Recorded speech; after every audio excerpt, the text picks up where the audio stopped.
بسم اللہ الرحمن الرحیم۔ السلام علیکم ناظرین و قارئین۔ دنیا میں سب سے پہلے بدفعلی شیطان نے کروائی وہ حضرت لوط علیہ السلام کی قوم میں خوبصورت لڑکے کی شکل میں آیا۔ ان لوگوں کو اپنی جانب میل کیا کہ گندا کام کروانے میں کامیاب ہو گیا۔ لوگ اس برے کام کے عادی ہو گئے، اس طرح کہ وہ عورتوں کو چھوڑ کر مردوں سے اپنی خواہش پوری کرنے لگے۔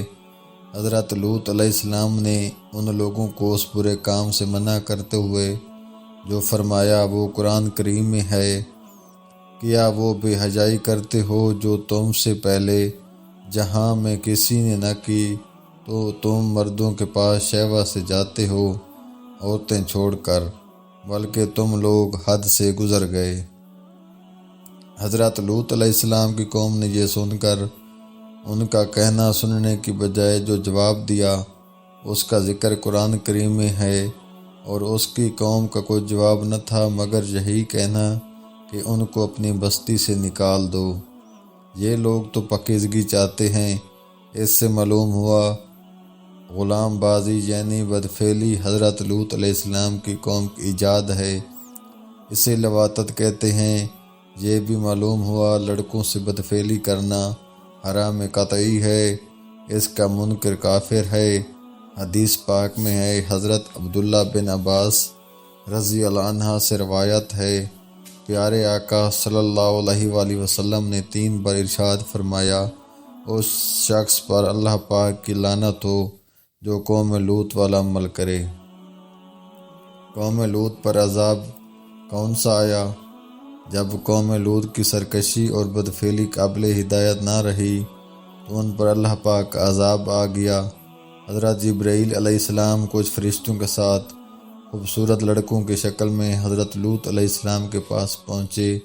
ان مہمانوں کے حسن و جمال اور اپنی قوم کی بدفعلی کے خیال سے حضرت لوط علیہ السلام فکر مند ہوئے۔ کچھ دیر بعد ان کی قوم کے بدفعلوں نے ان کے گھر کو گھیر لیا اور مہمانوں کے ساتھ بدفعلی کے ارادے سے دیوار پر چڑھے۔ حضرت لوط علیہ السلام نے ان کو سمجھایا مگر وہ باز نہ آئے۔ آپ علیہ السلام کو دکھی دیکھ کر حضرت جبرائیل علیہ السلام نے کہا، آپ فکر نہ کریں، ہم فرشتے ہیں اور ان بدکاروں پر اللہ پاک عذاب لے کر اترے ہیں۔ آپ اپنے اہل و عیال اور مومنین کو ساتھ لے کر صبح ہونے سے پہلے اس بستی سے نکل جائیں اور کوئی شخص پیچھے مڑ کر نہ دیکھے، ورنہ وہ بھی عذاب میں گرفتار ہو جائے گا۔ چنانچہ حضرت لوط علیہ السلام نے ایسا ہی کیا۔ پھر حضرت جبرائیل علیہ السلام نے اس شہر کی 5 بستیوں کو اپنے پروں پر اٹھا کر آسمان کی طرف بلند ہوئے اور ان بستیوں کو زمین پر الٹ دیا۔ پھر ان پتھروں کا مینہ برسا، ان کی لاشوں کے پر خدشے اڑ گئے۔ جب یہ شہر الٹ پلٹ ہو رہا تھا، حضرت لوط علیہ السلام کی ایک بیوی والا جو منافقہ تھی، قوم کے بدکاروں سے محبت رکھتی تھی، اس نے پیچھے مڑ کر دیکھا اور کہا، ہائے رے میری قوم! اس پر اللہ پاک کے عذاب کو